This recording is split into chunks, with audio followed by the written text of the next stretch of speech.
Good morning बच्चों। तो last class में हम लोगों ने कंसल्ट किया था अबाउट द सॉल्युबिलिटी। हम लोगों ने देखा था एक सॉलिड की सॉल्युबिलिटी किसमें, लिक्विड में, और कौन कौन से फैक्टर उसको इफेक्ट करेंगे। ठीक है, हमने फिर उसके बाद देखा था एक गैस की सॉल्युबिलिटी के बारे में कि लिक्विड में किसी गैस को डिसॉल्व करें तो क्या होगा और कौन कौन से फैक्टर उसको अफेक्ट करेंगे। ठीक है, उसमें हमने नेचर ऑफ गैस डिस्कस किया था, उसमें हमने सॉल्वेंट का नेचर डिस्कस किया था, उसमें हमने इफेक्ट ऑफ टेम्परेचर डिस्कस किया था। ठीक है, याद होगा आपको। लास्ट फैक्टर हम डिस्कस कर रहे थे इफेक्ट ऑफ प्रेशर, और मैंने आपको एक छोटा सा आइडिया दे दिया था कि यार प्रेशर जितना ज्यादा होगा, आई रिपीट, प्रेशर जितना ज्यादा होगा सॉल्युबिलिटी भी उतनी ज्यादा होगी किसी गैस की किसी लिक्विड के अंदर। ठीक है, अल्दो ये प्रेशर वाला फैक्टर सॉलिड लिक्विड सॉल्यूशन पर नहीं लगता। अगर आप किसी सॉलिड को डिसॉल्व कर रहे हैं लिक्विड में तो वहां ये फैक्टर काम नहीं करेगा, बट यहां करेगा। रीजन क्या है, बहुत सीधा सा, कि गैसेस पर प्रेशर लगाया जा सकता है, प्रेशर लगाकर उन्हें कंप्रेस किया जा सकता है। सॉलिड या लिक्विड नॉन कंप्रेसिबल होते हैं, तो उन पर प्रेशर की ज्यादा कहानी काम नहीं करती, और सॉलिड्स पर तो बिल्कुल ही नहीं करती। क्लियर हो गई ये बात मेरी? ठीक है, तो आज उसी को हमें डेप्थ में डिस्कस करना है कि क्या प्रेशर होता है इफेक्ट का। ठीक है, किस तरह से, किसने बताया था, किस तरह से बताया था, ये सारी चीजें हमें आज के लेक्चर में देखनी है। ठीक है, थ्योरेटिकल लेक्चर होगा, इसके बाद वाला लेक्चर आज के लेक्चर पर बेस्ड होगा जिसमें हम न्यूमेरिकल्स लेंगे। ठीक है, तो हेडिंग लगाएंगे आप अपनी कॉपीज में, इफेक्ट ऑफ प्रेशर, हेडिंग लगाएंगे effect of pressure, effect of pressure on solubility of a gas in liquid। कि भैया मेरे पास कोई लिक्विड है, ठीक है, मेरे पास कोई लिक्विड है, उसमें मैं किसी गैस को डिसॉल्व कर रहा। क्लियर हो गई बात मेरी? उस पर प्रेशर का क्या इफेक्ट पड़ेगा, ये आज की क्लास में हमें डिस्कस करना है। ठीक है, इसे हेनरी नाम के एक साइंटिस्ट ने बताया था, केमिस्ट ने बताया था। क्या नाम था उनका? हेनरी। तो उन्हीं के नाम पर एक लॉ बना दिया गया, और इसको हम किस नाम से पढ़ते हैं? Henry's law. किस नाम से पढ़ते हैं? Henry's law. क्या है Henry's law? Henry's law explains the effect of pressure on solubility of a gas in liquid. बहुत सीधी सी बात है। अच्छा, अब आप याद करो पिछले लेक्चर का, थोड़ा सा लास्ट के 2-3 मिनट याद करो पिछले लेक्चर के। मैंने आप लोगों से कहा था कि यार मेरे पास कोई लिक्विड है, ठीक है, कोई लिक्विड है, और मैंने इसमें किसी गैस को डिसॉल्व करने की कोशिश की है ना, कोई पर्टिकुलर गैस है, उसको मैंने डिसॉल्व करने की कोशिश की है। ठीक है, कर दी मैंने डिसॉल्व। अब अगर मैं इसको डिसॉल्व करने के बाद यहाँ प्रेशर लगाऊं, यहाँ मैं पिस्टन लगा दूं, मैं जितनी डिसॉल्व कर सकता था मैंने कर लिया, सैचुरेटेड सॉल्यूशन बना लिया। ठीक है, सॉल्युबिलिटी सैचुरेटेड कंडीशंस में बात करते हैं उसकी हम। सैचुरेटेड कंडीशन आने के बाद भी मैंने प्रेशर अप्लाई किया, सही बात है। अब मैं जितना प्रेशर अप्लाई करूंगा गैसेस उतनी ही कंप्रेस होंगी। क्लियर हो रही है बात मेरी? जितनी गैस कोई कंप्रेस होगी उसकी सॉल्युबिलिटी उतनी ज्यादा होगी, यानी कि आपने प्रेशर बढ़ाया तो सॉल्युबिलिटी इंक्रीज कर दी। कुछ बात समझ में आ रही है? हेनरी ने भी यही कहा। क्या कहा उन्होंने कि एट अ पर्टिकुलर टेम्परेचर, अब पर्टिकुलर टेम्परेचर क्यों समझ गए होंगे आप लोग कि भैया टेम्परेचर चेंज करोगे तो सॉल्युबिलिटी बदल जाती है, गैसेस की सॉल्युबिलिटी डिक्रीज कर जाती है टेम्परेचर इंक्रीज करने पर। बताया था मैंने आपको, जनरली ऐसा होता है। जनरल ट्रेंड क्या होता है? टेम्परेचर बढ़ाओ सॉल्युबिलिटी डिक्रीज कर जाएगी फॉर द गैस। क्लियर है? वापस आते हैं उस पे। देखो अभी at a particular temperature the solubility of a gas, the solubility of a gas in a particular liquid। अब पर्टिकुलर लिक्विड क्यों लिया ये भी आपको समझ में आ जाना चाहिए। पिछले लेक्चर में मैं सब बता के आया हूं। ठीक है, पर्टिकुलर लिक्विड मतलब कि भैया आपने लिक्विड फिक्स कर लिया, अलग अलग लिक्विड्स में सॉल्युबिलिटी अलग अलग होगी। ठीक है, बेंजीन में किसी गैस की सॉल्युबिलिटी अलग होगी, उसी गैस की सॉल्युबिलिटी वाटर में कुछ और होगी। सही है, तो पर्टिकुलर लिक्विड कहा मैंने, या पर्टिकुलर सॉल्वेंट कह सकते हो आप। ठीक है, at a particular temperature the solubility of a gas in a particular liquid is very important, directly proportional to partial pressure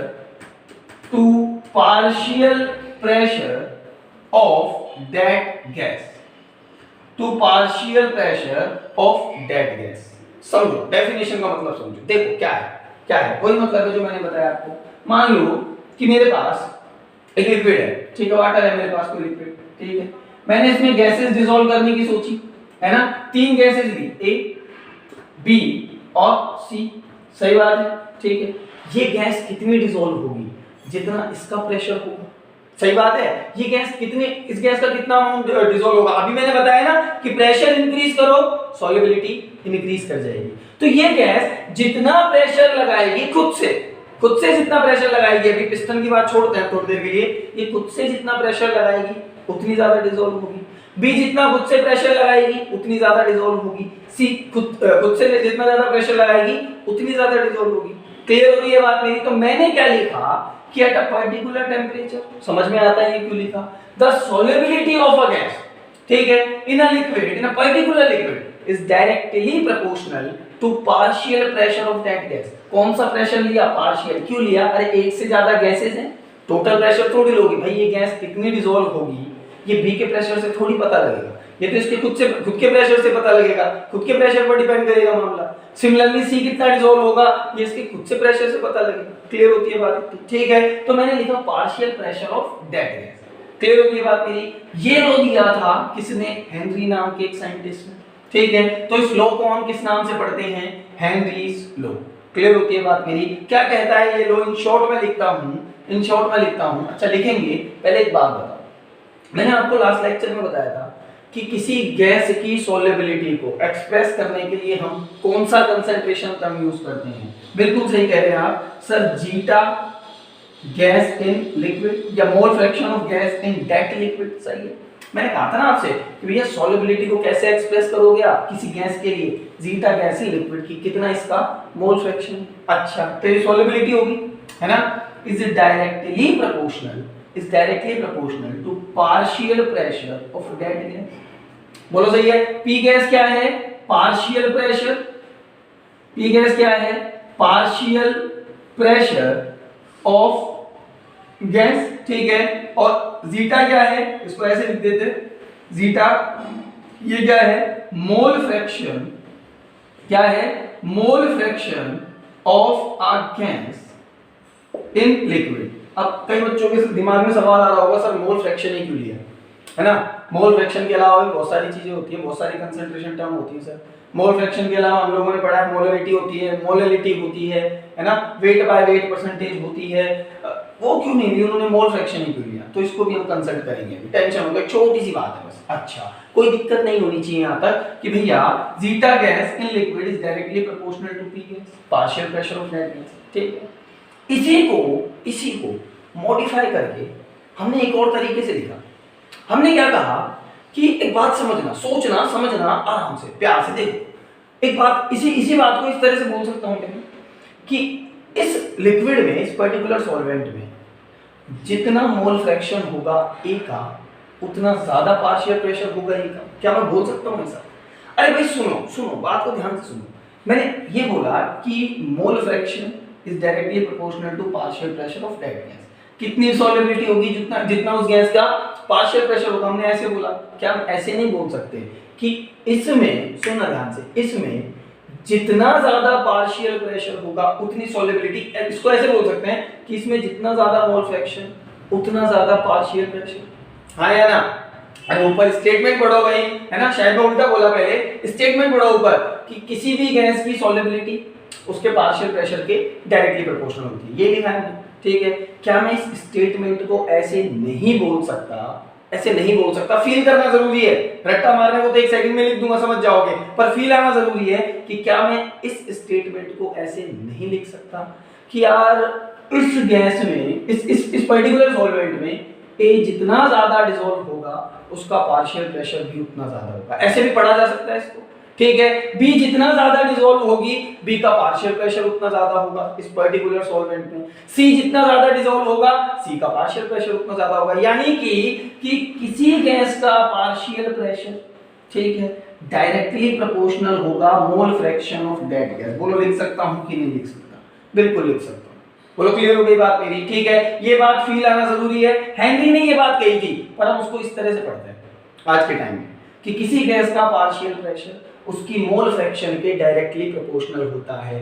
that means कि अगर 5 गैसेस हैं इस सॉल्वेंट में, इस सॉल्यूशन में, तो ए का मोल फ्रैक्शन, ए का पार्शियल प्रेशर उसके डायरेक्टली प्रोपोर्शनल होगा मोल फ्रैक्शन के, बी का पार्शियल प्रेशर डायरेक्टली प्रोपोर्शनल होगा बी की मोल फ्रैक्शन के, सी का पार्शियल प्रेशर डायरेक्टली प्रोपोर्शनल होगा सी की मोल फ्रैक्शन के। आर यू गेटिंग दिस और नॉट? बहुत बढ़िया। अच्छा, P gas is directly proportional to zeta gas in liquid. अच्छा, इसको ऐसे लिखते हैं, इक्वल करने के लिए कोई कांस्टेंट ले आए तो P gas will be equals to KH zeta. ठीक है, जीटा क्या है? वापस से mole fraction of a gas in liquid. P gas क्या है? Partial pressure of gas. Sir KH क्या है? KH इज अ कांस्टेंट, बहुत इंपॉर्टेंट है। KH इज अ कांस्टेंट और इसको हम कहते हैं हेनरीज कांस्टेंट। हेनरी नाम के एक साइंटिस्ट ने दिया तो उनके नाम पर इसको क्या कह देते हैं हम? Henrys constant. बोलो क्लियर होती है इतनी बात? ठीक है, तो यहां तक शायद आपको कोई दिक्कत नहीं होगी। बहुत आसान सी बातें मैंने बताई आपको। ठीक है, फिर से एक बार रिवाइज कर दूं कि मान लीजिए दो तीन गैसेस डिसॉल्व है ना, दो तीन गैसेस डिसॉल्व हैं किसी पर्टिकुलर सॉल्वेंट में, तो उन गैसेस के पार्शियल प्रेशर उस सॉल्यूशन के अंदर उनकी मोल फ्रैक्शन के डायरेक्टली प्रोपोर्शनल हो गए और फाइनली हम पहुंच गए कि sir partial pressure of gas will be equals to KH zeta, है ना? समझ रहे हो ना जीटा क्या है? Zeta mole fraction of gas in liquid, partial pressure of gas, ठीक है, इन डेट लिक्विड, और KH क्या है? Henrys constant. क्लियर होती है बात मेरी? अच्छा सुनो, अब बात कर लेते हैं थोड़ी KH के बारे में, ठीक है? क्या बात करें sir? KH is equals to क्या होगा यहां से? Sir partial pressure of gas, ठीक है, divided by mole fraction of gas in liquid. Clear हो रही है बात मेरी? ठीक है। अच्छा, अभी बात करेंगे। यूनिट आपसे पूछे किसकी? KH की, तो आप बता सकते हैं, वेरी इंपॉर्टेंट, पूछी गई है कई बार। देखो, मोल फ्रैक्शन की कोई यूनिट नहीं होती, पढ़ा था ना हमने, फ्रैक्शन है कोई यूनिट नहीं होगी, तो KH की वही यूनिट होगी जो गैस के पार्शियल प्रेशर की यूनिट। और प्रेशर की यूनिट क्या होती है? ATM ले लो सर, बार ले लो सर, पास्कल ले लो सर, mmHg ले लो, ये सारी यूनिट किसकी होंगी? KH की। मतलब जो यूनिट प्रेशर की होगी वो यूनिट किसकी हो सकती है? KH की। क्लियर इतना? अच्छा, अब एक और चीज यहाँ वापस आएंगे, उससे पहले एक और चीज कि इस इक्वेशन से अगर मैं ग्राफ बनाऊं, है ना, आपसे KH पूछने को दे देता है कई बार, ग्राफ बना के सुनना ध्यान से, मैं ग्राफ बनाऊं पार्शियल प्रेशर ऑफ गैस और मोल फ्रैक्शन ऑफ गैस का, तो डायरेक्टली प्रोपोर्शनल है, स्ट्रेट लाइन ग्राफ आएगा, है ना, कुछ इस तरह का कि सर मैं यहां ले लूं पार्शियल प्रेशर ऑफ गैस, यहां ले लूं मोल फ्रैक्शन ऑफ गैस, ठीक है, एक एक्सिस पर ले लूं पार्शियल प्रेशर ऑफ गैस, यहां ले लूं मोल फ्रैक्शन ऑफ गैस, तो एक स्ट्रेट लाइन ग्राफ आएगा। हाँ या ना? बिल्कुल सर, स्ट्रेट लाइन ग्राफ आएगा, ठीक है। अच्छा, इसका अगर स्लोप निकाला जाए विच इज थीटा, है ना, तो ये किसके इक्वल आएगा? सर थीटा यहां निकलेगा tan थीटा से, और सर ये बराबर होगा किसके? P गैस, मैंने गलत एक्सिस पे लिया है ना, P गैस अपॉन में x। बोलो क्लियर होती है बात मेरी? ये zeta gas in liquid will be equals to KH। बोलो क्लियर? तो अगर आपसे इस तरह ग्राफ में क्वेश्चन दे दे, है ना, आपको ये वैल्यूज दे दे, आपको जीटा की वैल्यूज दे दे, तो आप वहां से KH की वैल्यू फाइंड कर सकते हैं। क्लियर होता है बात इतना? ठीक है। और सुनो बात, मैंने आपसे ये पूछा था अभी कि मोल फ्रैक्शन ही क्यों लिया, कोई दूसरा कंसंट्रेशन टर्म क्यों नहीं लिया, तो उसका रीजन यही है जो आपको नजर आ रहा है। एक्चुअली में जब ग्राफ बनाए गए एक्सपेरिमेंट्स करके, तो पार्शियल प्रेशर ऑफ गैस का ग्राफ स्ट्रेट लाइन आ रहा था with mole fraction of gas, molarity के साथ स्ट्रेट लाइन नहीं आ रहा था, बढ़ रही थी, बिल्कुल सही बात है, रिलेशन था कि पार्शियल प्रेशर ऑफ गैस बढ़ेगा तो मोलरिटी बढ़ेगी उस गैस के लिक्विड में, मोलरिटी बढ़ेगी उस गैस की इस लिक्विड में, क्योंकि गैस के नंबर ऑफ मोल्स बढ़ेंगे।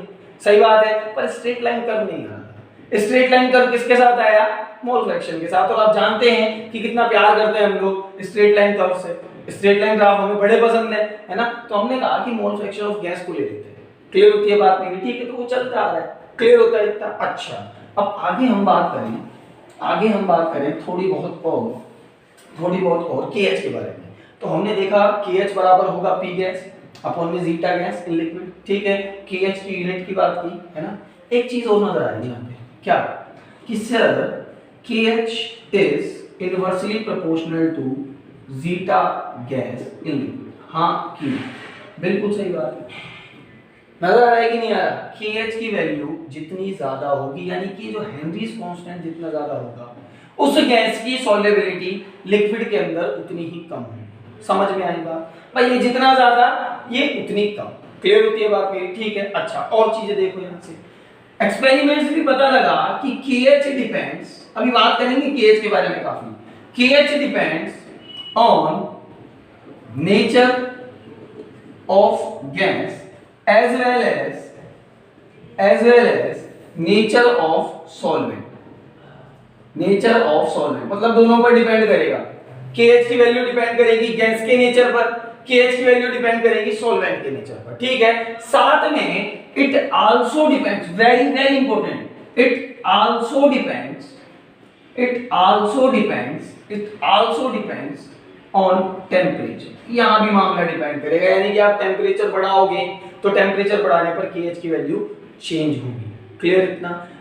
लो टेम्परेचर बढ़ाने पर KH की वैल्यू इंक्रीज होती है, KH की वैल्यू इंक्रीज होती है। चलो वो करते हैं हम बात। इतना क्लियर हुआ आपको? ठीक है। अच्छा, वापस यहां आते हैं इस इक्वेशन पर। मैंने आपसे कहा KH is inversely proportional to zeta gas in liquid. ठीक है। यहां से एक बात क्लियर हुई सर कि KH जितना ज्यादा किसी पर्टिकुलर गैस के लिए at a particular temperature, temperature बदलने पर KH की वैल्यू बदलेगी, ये लिखा हुआ है नीचे। ठीक है। तो at a particular temperature KH जितना ज्यादा गैस की सॉल्युबिलिटी उतनी कम। क्लियर बात मेरी? एनसीईआरटी में डेटा भी इसका दिया हुआ है ना, मैं लिख के लेके आया हूं उस डेटा को। देखो जरा ध्यान से देखो कि हमें वैल्यूज दी है KH की डिफरेंट कितने टेम्परेचर पर, 298 डिग्री 298 केल्विन पर। आपको खुद से फील हो जाएगा कि मैं बात करूं, यहां गैस लिखता हूं, यहां टेम्परेचर और यहां लिखता हूं KH। ठीक है। आपको खुद से फील हो जाएगा सॉल्युबिलिटी के बारे में। देखो मैं गैस ली हीलियम, तो 298 केल्विन पर इसका 298 केल्विन पर इसका KH कितना होगा? 145 के अप्रोक्सीमेट होगा, 144.97। ठीक है। हीलियम के बाद हम बात करें हाइड्रोजन की। हाइड्रोजन का जो KH होगा वो होगा 69.16। ठीक है। मैं बात करूं किसकी? ऑक्सीजन की, तो ऑक्सीजन का KH होगा 34.86। ठीक है। मैं बात करूं नाइट्रोजन की, तो नाइट्रोजन का KH होगा 76.48। क्लियर हुई है बात मेरी? ठीक है। तो आपको यहां से नजर आ रहा है, ये 145 है ना, 145 यहां से नजर आ रहा है कि KH जितना ज्यादा सोलिबिलिटी इतनी कम। आप जानते हैं हीलियम बहुत कम डिसॉल्व होती है पानी में, बताया था मैंने लास्ट लेक्चर में भी, हीलियम बहुत कम डिसॉल्व होती है पानी में, है ना। ऑक्सीजन बहुत डिसॉल्व होती है पानी के अंदर, 34.86 है इसका, और CO2 के लिए वैल्यू 16 रह जाती है। अगर मैं बात करूं कार्बन डाइऑक्साइड की, तो KH की वैल्यू कितनी रह जाती है? 16। और हमने कल बात भी की थी कि भैया CO2 जो होती है वो H2O के साथ रिएक्ट करके H2CO3 बना देती है, तो वो ज्यादा डिसॉल्व होगी, है ना। तो यहाँ पर KH की वैल्यू से क्लियर भी हो रहा है कि हीलियम, हम जानते हैं एक्सपेरिमेंटली निकाली गई ये वैल्यूज, हीलियम जो है वो बहुत कम डिसॉल्व होती है क्योंकि उसका KH बहुत ज्यादा है। क्लियर हो रही है बात मेरी, है ना। हाइड्रोजन गैस जो होती है वो बहुत कम, अगर हीलियम से बात करें तो उसके कंपैरिजन में बहुत अच्छी डिसॉल्व होती है, इसका KH इसके कंपैरिजन में बहुत कम है। क्लियर हो रही है बात मेरी? आधे से भी कम है ना, 70 दूनी 140, आधे से भी कम है। क्लियर हो रही है बात मेरी? और ऑक्सीजन की डिसॉल्वनेस और भी ज्यादा होती है, नजर आ रहा है आपको? क्लियर होती है इतनी बात? अच्छा, एक और चीज बहुत इंपॉर्टेंट बात है कि मैंने कहा it also depends on temperature पर भी डिपेंड करेगा। अब होता क्या है कि जितना ज्यादा होगा टेम्परेचर, ध्यान से सुनना, जितना ज्यादा होगा टेम्परेचर उतनी ज्यादा वैल्यू होगी KH की, सही है। और जितनी ज्यादा वैल्यू होगी KH की, आई रिपीट, जितना ज्यादा होगा टेम्परेचर उतनी ज्यादा वैल्यू होगी KH की, और जितनी ज्यादा वैल्यू होगी KH की उतना ही कम होगा जीटा गैस इन लिक्विड। बोलो क्लियर? ठीक है। मैंने कहा डिपेंड करता है, और किस तरह डिपेंड करता है कि टेम्परेचर बढ़ाओ KH बढ़ेगा।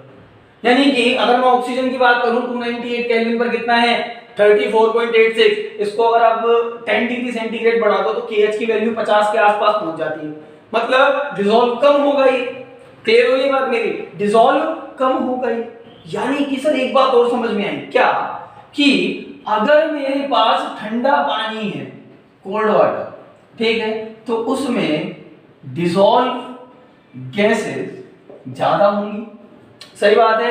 और अगर मेरे पास, यहां लिखते हैं, अगर मेरे पास गर्म पानी है, हॉट वाटर, ठीक है, तो उसमें जो डिसॉल्व गैसेस होंगी वो कम होंगी।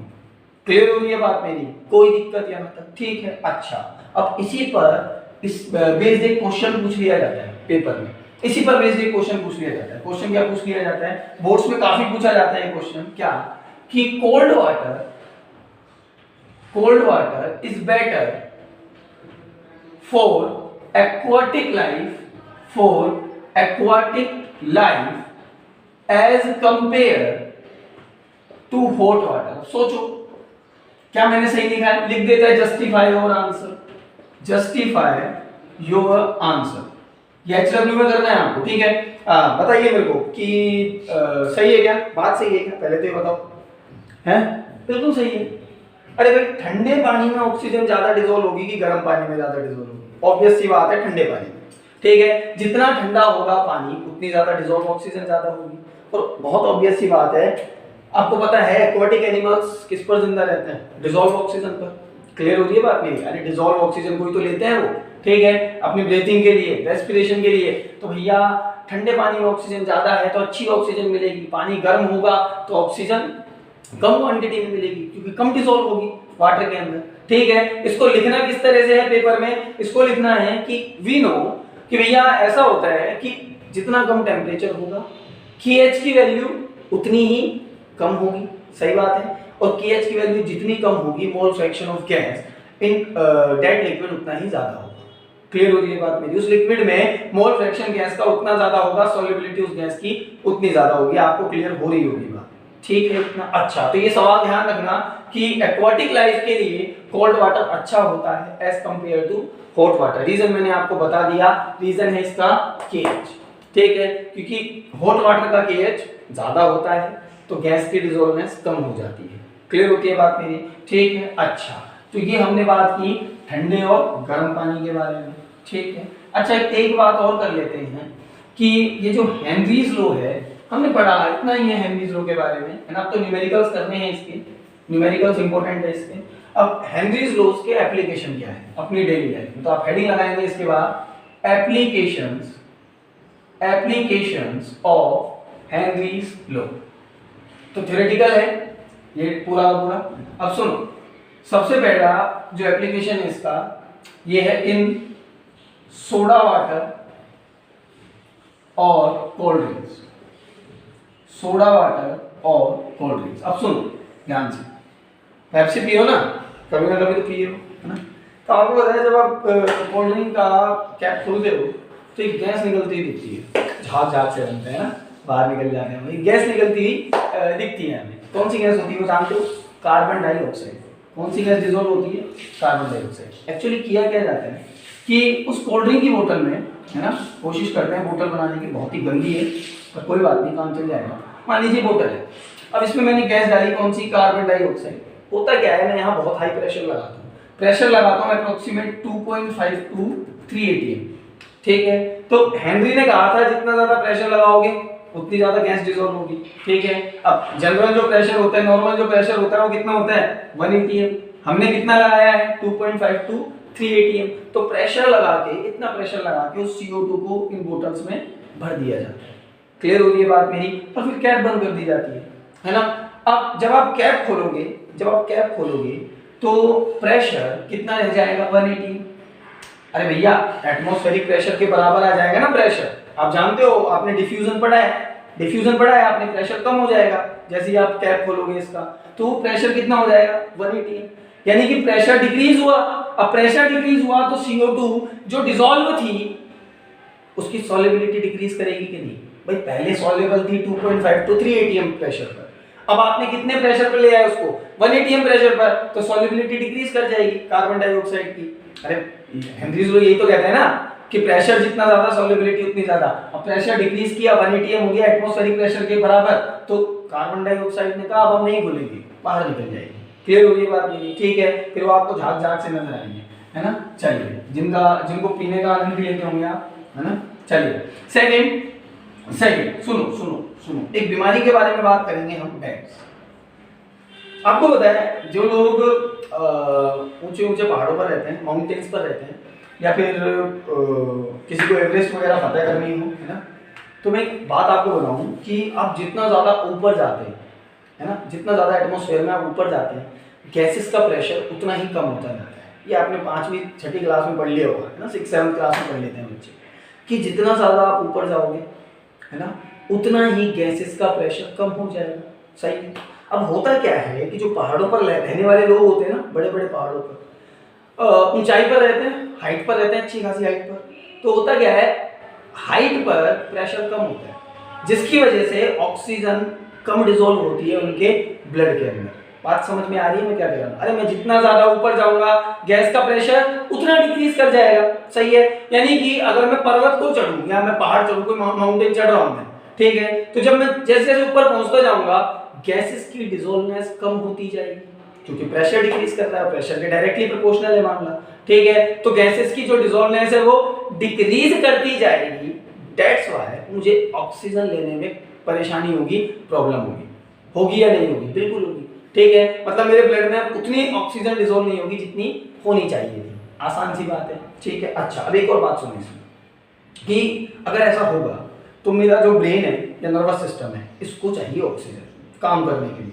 आपको पता है, आप सोचते भी हो तो उसके लिए आपको ऑक्सीजन की जरूरत होती है। रेस्पिरेशन एक रिएक्शन होता है ना, उसके लिए आपको ऑक्सीजन की जरूरत होती है। बायोलॉजी वाले बच्चे जानते हैं, है ना, मैथ्स वाले भी जानते हैं, बुरा मत मानिए, आप लोग भी जानते हैं सब। तो सोचने के लिए भी मुझे ऑक्सीजन चाहिए। अब होगा क्या, जैसे जैसे मैं ऊपर जाऊंगा ऑक्सीजन मिलेगी नहीं, प्रेशर कम हो गया, तो मेरा ब्रेन फंक्शन ठीक से वर्क नहीं करेगा, मेरा ब्रेन ठीक से वर्क नहीं करेगा। ऐसा होता है उन लोगों के साथ कि उन्हें शेर दिखने लगते हैं, है ना, उन्हें भूत दिखने लगते हैं, है ना, या उन्हें चीता वगैरह या कुछ भी उन्हें दिखने लगता है ना, जिस चीज के बारे में वो सोचते हैं वही उन्हें दिखने लगता है। क्यों? क्योंकि उनका नर्वस सिस्टम, दिमागी संतुलन ठीक तरह से काम नहीं कर रहा। उसका रीजन कि उन्हें ऑक्सीजन सफिशिएंट क्वांटिटी में नहीं मिल रही, है ना। इस बीमारी को हम पेट्स नहीं एनोक्सिया कहते हैं। पेट्स की बात अभी करेंगे। इस बीमारी को हम क्या कहते हैं? एनोक्सिया, मतलब ऑक्सीजन की कमी। क्लियर होती है बात मेरी? इस बीमारी को हम क्या कहते हैं? एनोक्सिया। ठीक है। नंबर 3 हम बात करते हैं बैंड्स के बारे में। समझ गए ना अनोक्सिया क्या है? अनोक्सिया मतलब ऑक्सीजन की कमी से सोचने और समझने की जो कैपेसिटी है वो डिक्रीज कर जाती है। क्लियर हो गई बात मेरी? ऐसा क्यों होता है? हम ऊंचाई पर जाते हैं तो गैस का प्रेशर कम हो जाता है। अच्छा, तीसरी है बैंड्स। तो ये भी बड़ी खतरनाक बीमारी है ना। अब सुनो, जिस तरह आप ऊपर जाओगे, ऊपर मतलब किसी पहाड़ वगैरह पर, है ना, ज्यादा ऊपर नहीं, ऊपर जाओगे गैस का प्रेशर डिक्रीज करेगा। उसी तरह आप जब डेप्थ में जाओगे तो प्रेशर इंक्रीज करेगा। सही बात है, प्रेशर इंक्रीज करेगा। सही है। यानी कि गैसेस की जो सॉल्युबिलिटी है वो नीचे जाने पर, डेप्थ में जाने पर इंक्रीज कर जाएगी। सही है।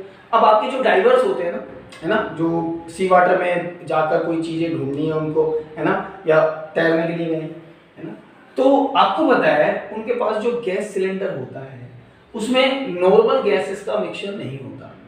नॉर्मल गैसेस मतलब एटमॉस्फेयर में जो परसेंटेज में गैसेस हैं, आपको पता है ना, एटमॉस्फेयर में 79% तो नाइट्रोजन है ना, 20% के अप्रोक्सीमेट ऑक्सीजन है और दूसरी गैसेस हैं। ठीक है। तो होता क्या है, उनके गैस सिलेंडर में नाइट्रोजन की इतनी क्वांटिटी नहीं भरी जाती। मतलब नॉर्मल जो नाइट्रोजन है जितनी भरी होनी चाहिए, जितनी हमारी एटमॉस्फेयर में, उतनी नहीं भरी जाती। रीजन क्या है कि जब वो डेप्थ में जाएंगे तो नाइट्रोजन की सॉल्युबिलिटी बढ़ेगी। ठीक है, नाइट्रोजन की सॉल्युबिलिटी इंक्रीज कर जाएगी। बहुत बढ़िया। अब जैसे जैसे मैं नीचे जा रहा हूँ, मेरी वेन्स में कौन सी गैस डिसॉल्व होती जा रही है? नाइट्रोजन। भाई इसमें ऑक्सीजन भी है, 21% के आसपास, 78-79 ये होती है, लगभग 20% के आसपास मान लीजिए ऑक्सीजन होती है और 1% अदर गैसेस होती है ना, लगभग 1% अदर गैसेस होती है। जानते हो आप, है ना, मिक्सचर को। तो मैंने क्या कहा, जब मैं नीचे जा रहा हूँ तो ऑक्सीजन डिसॉल्व हो रही है, बहुत बढ़िया, चाहिए भी मुझे, है ना। नाइट्रोजन भी डिसॉल्व हो रही है, नाइट्रोजन थोड़ी चाहिए मुझे। अभी मेरी बॉडी में नाइट्रोजन डिसॉल्व नहीं है, आपकी बॉडी में नाइट्रोजन, आपके ब्लड में, आपके वेन्स में नाइट्रोजन डिसॉल्व नहीं है। उसका रीजन क्या है कि यहाँ पर प्रेशर बहुत ज्यादा नहीं है। जब डेप्थ में जाओगे तो नाइट्रोजन भी डिसॉल्व होने लगेगी और आपने अपने गैस सिलेंडर में क्या भरा हुआ है? सामान्य जो जनरल गैसेस होती हैं उन्हीं का मिक्सचर, यानी कि एटमॉस्फेरिक गैसेस का मिक्सचर भर लिया आपने। जो परसेंटेज एटमॉस्फेयर में होती है गैसेस की, उसी परसेंटेज में आपने भर ली। समस्या होने वाली है अब आपके साथ, क्योंकि ये नाइट्रोजन डिसॉल्व होने वाली है। क्लियर हो गई बात मेरी? जैसे जैसे डेप्थ में जाओगे नाइट्रोजन का डिसॉल्व या सॉल्युबिलिटी इंक्रीज करती जाएगी, ठीक है, यहाँ तक कोई दिक्कत नहीं है, करने दो, नाइट्रोजन पॉइजनस थोड़ी होती है, करने दो, कोई दिक्कत नहीं है सर, हाँ बिल्कुल नहीं। अब जब आप ऊपर आओगे ना, वापस ऊपर तो आना है कि पानी में ही रहना है, ऊपर भी आएगा डाइवर, है ना। अब जब आप ऊपर आओगे वापस सरफेस पर, धरती पर आना चाहोगे, तो ये जो नाइट्रोजन है जिसकी सॉल्युबिलिटी बढ़ गई थी, इसने कुछ काम तो किया नहीं आपकी बॉडी में, किया क्या कि भैया इसने रेस्पिरेशन वगैरह किया हो, वो तो ऑक्सीजन करती है, ऑक्सीजन अपना काम कर रही थी, रेस्पिरेशन वगैरह का तो काम आ रही थी। क्लियर हो रही है बात मेरी? जो ऑक्सीजन आप ले रहे थे, बट क्या नाइट्रोजन काम आ रही थी? नहीं, नाइट्रोजन सॉल्युबल थी, सॉल्युबल हो गई उसमें लो प्रेशर पर, नाइट्रोजन सॉल्युबल हो गई at low pressure, I am very sorry at high pressure soluble हो गई। बट जब आप ऊपर आ रहे हैं, जब आप ऊपर आ रहे हैं तो इसकी सॉल्युबिलिटी वापस डिक्रीज करेगी और ये वेन्स के थ्रू या वेन्स में से बाहर आने लगेगी। सॉल्युबिलिटी डिक्रीज कर रही है और ये काम कुछ है ही नहीं, ऐसे ही थी। अब जब बाहर आओगे तो ये, जब आप बाहर आओगे तो वेन से ये भी बाहर आने लगेगी क्योंकि प्रेशर डिक्रीज करने लगेगा। अब जब ये वेन से बाहर आएगी तो सुनना, बबल्स फॉर्म करेगी। क्या फॉर्म करेगी? बबल्स। आपकी वेन्स में, आर्टरीज में बबल्स बनाएगी, ठीक है, जिसकी वजह से आपको बहुत ज्यादा पेन होगा। खुद से सोचो कि आपकी वेन्स में अगर बबल्स बन रहे हैं तो क्या हो सकता है, बहुत ज्यादा पेन होगा। और इस बीमारी को हमने क्या नाम दिया हुआ है? बेड्स। क्लियर हो गई? बेड्स। क्लियर होती है बात मेरी? ठीक है। अच्छा, कभी कभी तो इतना भयंकर होता है कि मर भी सकता है ना, डाइवर मर भी सकता है। अब इसका इलाज क्या है? इसका इलाज ये है कि इस परसेंटेज में मिक्सचर मत भरो गैसेस का। आपने 79% नाइट्रोजन ले ली, मान लिया एटमॉस्फेयर में इतनी होती है, पर जब आप नीचे जाओगे तो ये नाइट्रोजन बहुत ज़्यादा हो जाएगी। तो हम क्या करते हैं, हम अप्रॉक्सीमेट 56% नाइट्रोजन भरते हैं और हम क्वांटिटी बढ़ा देते हैं हीलियम की। किसकी? हीलियम की। आप जानते हो कि 1% से भी कम हीलियम है हमारे एटमॉस्फेयर में, बट जो गैस सिलेंडर होते हैं डाइवर्स के, उनमें हीलियम मोर देन 11% होती है। अब ऐसा क्यों? क्योंकि हाई प्रेशर पर भी हीलियम लगभग इनसॉल्युबल होती है। अभी बात की थी ना, हीलियम की सॉल्युबिलिटी बहुत ज़्यादा कम होती है, उसका KH देखना कितना ज़्यादा था।